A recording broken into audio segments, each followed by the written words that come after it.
Hello and welcome everyone the online गुरु में मैं सुनील शर्मा आप सभी का स्वागत करता हूं।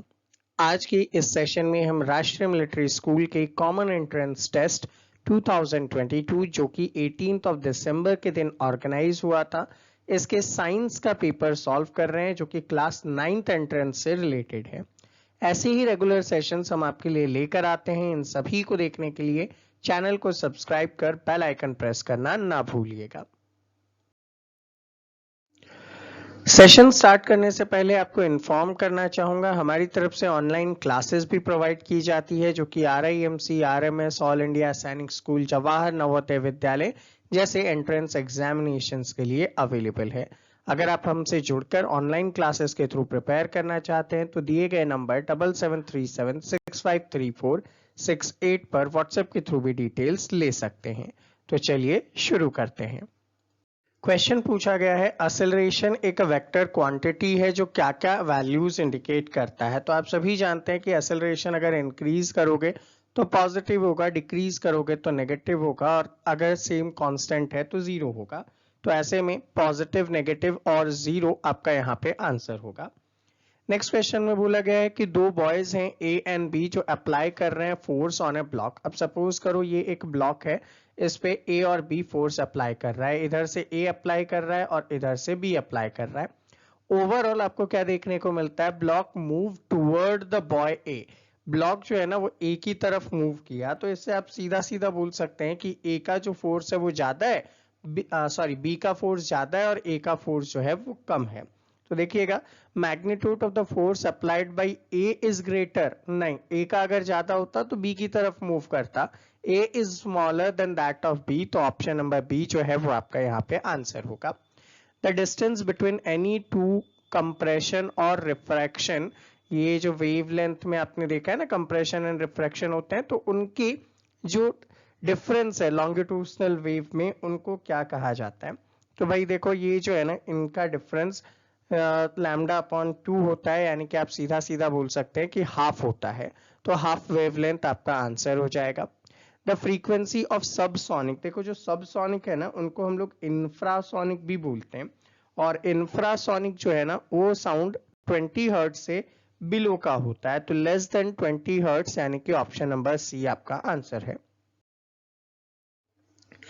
मिरेज इज ड्यू टू, अब देखो जनरली एक आदमी यहाँ पे सपोज करो खड़ा हुआ है और ये किसी ऑब्जेक्ट को यहाँ पे देख रहा है, ये इसके सामने का एटमॉस्फेरिक लेयर बता देता हूँ। ठीक है, मान लो ये हॉट एयर है, ये जो है वो कोल्ड एयर है, और आप जानते हैं ये मूव करता है, हॉट एयर ऊपर की तरफ, कोल्ड एयर नीचे की तरफ।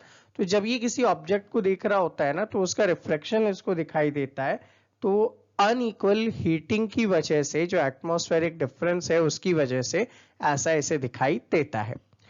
Magnetism at the centre of the bar magnet, देखो अगर ये कोई बार मैग्नेट है तो आप जानते हैं कि इसमें मैग्नेटिक फ्लक्स जो है वो जनरेट होते हैं जो कि नॉर्थ टू साउथ ट्रैवल करते हैं और साउथ टू नॉर्थ भी ट्रैवल करते हैं। तो ऐसे में जो मिड में पार्ट होता है ना उसमें बिल्कुल भी किसी भी टाइप का अट्रैक्शन एंड रिपल्सन नहीं होता है, तो इसको जीरो कहा जाता है। एक पेंडुलम है जो ऑसिलेट करता है 20 टाइम्स इन 4 सेकेंड। ठीक है, 20 टाइम्स इन 4 सेकेंड, तो टाइम पीरियड बताना है, तो क्या हो जाएगा 4/20, सॉल्व करोगे तो 0.2 आ जाएगा, option number C. What is the name of instrument which is used to determine atmospheric pressure? देखो एटमॉस्फेरिक प्रेशर बताने के लिए बैरोमीटर का यहाँ पे यूज करते हैं। The action and reaction forces referred to in Newton's third law of, ठीक है, अब थर्ड लॉ में आपने देखा है कि आप दीवार की तरफ एक बॉल फेंकते हो, ठीक है, तो जितना एक्शन करते हो उसका रिएक्शन होता है, और वो सेम क्वांटिटी में होता है, सेम मैग्नीट्यूड में होता है, लेकिन डायरेक्शन जो है ना वो अपोजिट होती है। तो अब यहाँ पे देखो, must act on the same object, बिल्कुल करेक्ट हो जाएगा यहाँ पे। डिफरेंट ऑब्जेक्ट पे नहीं करता, डिफर ऑब्जेक्ट पे भी यहाँ पे नहीं करता। ठीक है, अब देखो मे और मस्ट दो अलग अलग बना दिए इन्होंने, तो ऑप्शन नंबर ए आपका आंसर है। मायोपिया को करेक्ट कैसे कर सकते हैं, तो देखिए मायोपिया को करेक्ट करने के लिए आप माइनस डायप्टर वाला लेंस यूज करते हैं, या फिर उसको ऐसे भी बोला जा सकता है कि आप कॉनकेव लेंस का यहाँ पे यूज करेंगे, तो option number A. Pure water क्या है, तो आपने एक्सपेरिमेंट में देखा है कि प्योर वाटर जो है वो इलेक्ट्रिसिटी को कंडक्ट नहीं करता है, ठीक है, कंडक्ट नहीं करता है तो बैड कंडक्टर आप यहाँ पे बोलेंगे। 1 डाइन किसके इक्विवेलेंट है, सेंटीमीटर, ग्राम और सेकंड वाले यूनिट के अकॉर्डिंग जब इसको कन्वर्ट करेंगे तो आंसर क्या होगा, 10 to the power -5 kilogram metre per second square. A body is falling freely under the action of gravity alone in vacuum. Which one remains constant during the fall? देखो जब ये object नीचे गिर रहा होता है ना तो मैकेनिकल एनर्जी जो है, टोटल मैकेनिकल एनर्जी वो सेम रहती है। The power of an earthquake is expressed in the term of magnitude on a scale. तो देखो earthquake को बताने के लिए हम लोग रिक्टर स्केल का यूज करते हैं और यहाँ पे ना ऑप्शंस में देखिए स्पेलिंग्स का अंतर है, तो ऑप्शन नंबर सी आपका आंसर होगा। Which one of the following statement about energy is correct? Energy से रिलेटेड कौन सा स्टेटमेंट जो है वो करेक्ट है? तो आप जानते हैं energy can not be prepared और नॉट डिस्ट्रॉयड, तो नाइदर क्रिएटेड नॉट डिस्ट्रॉयड आपका आंसर है। The synthetic material which can be used for making fabric as well as shatter-proof bottles. तो देखो इनको बनाने के लिए क्या करते हैं, पॉलीएथिलीन थेराप्टेट का यूज करते हैं, और ऑप्शन में नहीं हो तो आप पॉलिस्टर को भी यहाँ पे आंसर चूज कर सकते हैं। अगला आता है the substance having the highest calorific value. सबसे ज्यादा कैलोरीफिक वैल्यू किसका होता है, हाइड्रोजन का होता है। The following that are stored in water and kerosene. देखो हमने बात किया था कि वाटर के अंदर आप किसको स्टोर करते हैं, फास्फोरस को स्टोर करते हैं, और केरोसिन में सोडियम को स्टोर करते हैं, क्योंकि ये लोग बहुत ही ज्यादा हाईली रिएक्टिव होते हैं। The destructive distillation the solid black residue is called. देखो डिस्ट्रक्टिव डिस्टिलेशन में जो सॉलिड ब्लैक रेसिड्यू बचता है ना उसे कहते हैं coke. Sulphur dioxide dissolves in water to give. देखो सल्फर डाइऑक्साइड जो है वो सल्फ्यूरस, ठीक है, सल्फ्यूरस एसिड यहाँ पे जनरेट करता है, तो सल्फ्यूरस एसिड आपका आंसर होगा। फायर फाइटर का यूनिफॉर्म होता है जिन पे आग नहीं लगती है, और ऐसा क्यों नहीं लगती है, क्योंकि उनमें ना मेलामिन की कोटिंग की जाती है। एक स्टूडेंट ने क्लासिफाई किया है क्रोमियम को एज अ डक्टाइल लेकिन कार्बन को नहीं, ऐसा रीजन क्या है? तो देखो डक्टाइल होने का मतलब उससे वायर ड्रॉ कर सकते हैं, तो chromium can be drawn into thin wires but carbon can not. दो एलिमेंट है एक्स एंड वाई, रिएक्ट करते हैं ऑक्सीजन के साथ और ऑक्साइड्स बनाते हैं।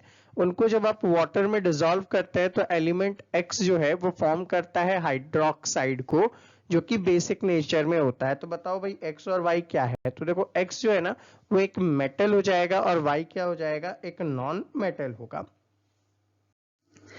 Name the element that can displace copper from the copper sulphate solution. देखो इससे जो रिएक्टिव होगा ना वही इसको डिस्प्लेस कर पाएगा, तो आयरन इससे ज्यादा रिएक्टिव है। हालांकि आपने बहुत सारे एग्जांपल्स में जिंक भी पढ़ा है लेकिन जिंक ऑप्शन में नहीं था। Sodium and phosphorus can be used in. तो सोडियम एंड फास्फोरस को आप कहाँ यूज कर सकते हैं? तो आपने एनपीके फर्टिलाइजर्स पढ़ा था, तो फर्टिलाइजर्स में इनका यूज किया जाता है। Electricity is produced using many natural resource. अब इनमें से इनएग्जॉस्टेबल आपको बताना है जो कभी भी खत्म नहीं होगा। देखो कोल खत्म हो जाएगा, नेचुरल गैस खत्म हो जाएगा, पेट्रोलियम खत्म होगा, बट जब आप हाइड्रो वाटर इलेक्ट्रिसिटी बनाते हैं तो उससे वाटर खत्म नहीं होता है।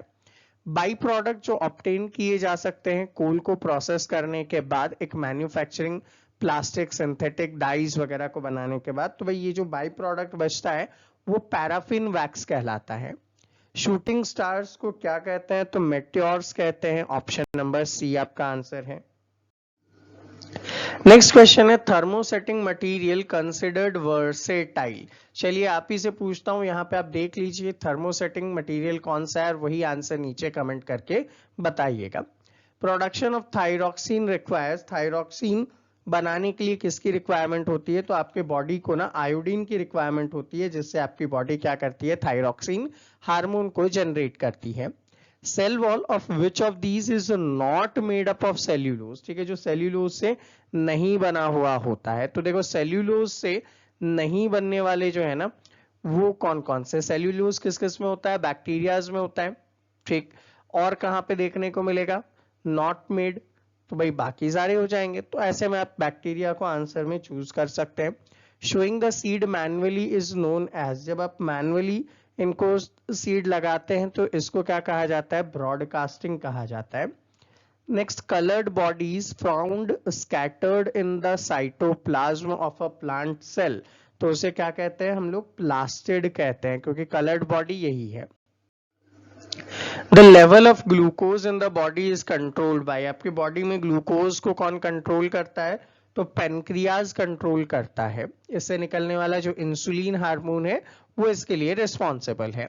Leaving the agricultural land uncultivated for one और मोर सेशन, उसे क्या कहेंगे, तो भाई इसको ना हम लोग फील्ड फैलोइंग कहते हैं। The role of nitrobacter in nitrogen cycle, तो ये क्या करता है, नाइट्राइट को, ठीक है, नाइट्राइट को नाइट्रेट में कन्वर्ट करता है, ठीक है, तो नाइट्राइट को नाइट्रेट में कन्वर्ट करता है। नेक्स्ट पूछा गया है ईस्ट क्या है, तो भाई ईस्ट जो है ना वो एक टाइप का यूनिसेल्यूलर और यूकैरियोटिक है, तो यूनिसेल्यूलर यूकैरियोटिक बोथ आपका आंसर होगा। बैक्टीरियल डिजीज आपको इनमें से बतानी है, ठीक है, बैक्टीरियल डिजीज आपको यहाँ पे बताना है। तो देखो बैक्टीरियल डिजीज इनमें से कौन सा हो जाएगा, रस्ट वाला डिजीज है, ठीक है, स्मट है और सिट्रेट कैंकर है, तो सिट्रेट कैंकर एक बैक्टीरियल डिजीज है यहाँ पे। During the development stage silk worm कहाँ से एमर्ज होता है, तो सिल्क वर्म जो है वो लार्वा से निकल कर आता है। बांदीपुर नेशनल पार्क आपने पढ़ा था, नाम में ही आपको हमने नेशनल पार्क पढ़ाया था, तो ऑप्शन नंबर सी यहाँ पे आंसर हो जाएगा। नेक्स्ट क्वेश्चन था नीलगिरी तहर किसका एग्जाम्पल है, तो एंडेमिक स्पीसीज का एग्जाम्पल है। 70 to 80% volume of mature plant में क्या होता है, तो भाई वैक्यूल्स यहाँ पे रहते हैं, तो वैक्यूल्स आंसर होगा। Animal cell in which nucleus is absent, ठीक है, जिनमें न्यूक्लियस एब्सेंट होता है तो भाई क्रोमोसोम्स यहाँ पे आंसर हो जाएगा। Fusion of male and a female gamete कहाँ पे प्लेस करते हैं, तो भाई फ्यूजन जो है वो फैलोपियन ट्यूब के अंदर होता है। एग लेइंग एनिमल्स को क्या कहते हैं, बड़ा इजी पूछ लिया आपसे, ओविपोरस एनिमल्स। नेक्स्ट पूछा गया स्पर्म क्या है, तो भाई स्पर्म एक सिंगल सेल्ड है। Next, once a person is infected with smallpox, दोबारा वो उससे सफर नहीं करता है, रीजन बस इतना सा है कि उसकी बॉडी जो है वो एंटीबॉडीज बना लेती है। फ्यूमिगेशन किस चीज में हेल्प करता है, तो भाई फ्यूमिगेशन ना स्टोरेज को बनाने में यहाँ पे हेल्प करता है। साइंटिफिक नेम बताना है, ब्रेड के ऊपर जो मोल्ड्स डेवलप हो जाते हैं तो राइजोपस स्टॉलनिफर होता है, तो यहाँ पे राइजोपस जो है ऑप्शन बी आंसर दे देंगे। एग्जाम्पल ऑफ एक्सोक्राइन ग्लैंड, तो सेलिवरी ग्लैंड जो है वो एक्सोक्राइन ग्लैंड है। सो स्टूडेंट, ये था हमारा आज का सेशन जिसमें हमने साइंस से रिलेटेड जो क्वेश्चंस आए थे उनका सॉल्यूशन किया है। आई होप आप सभी ने बड़े अच्छे से इन्हें सॉल्व किया होगा और पेपर में आप अच्छे मार्क्स लेकर आए होंगे। ऐसे ही रेगुलर सेशंस देखने के लिए चैनल को सब्सक्राइब करके बेल आइकन प्रेस कर सकते हैं। अगर आप हमारे साथ जुड़कर प्रिपेयर करना चाहते हैं तो दिए गए नंबर 7737653468 पर व्हाट्सएप के थ्रू भी डिटेल्स ले सकते हैं। मिलते हैं आपसे अगले सेशन में, तब तक के लिए जय हिंद।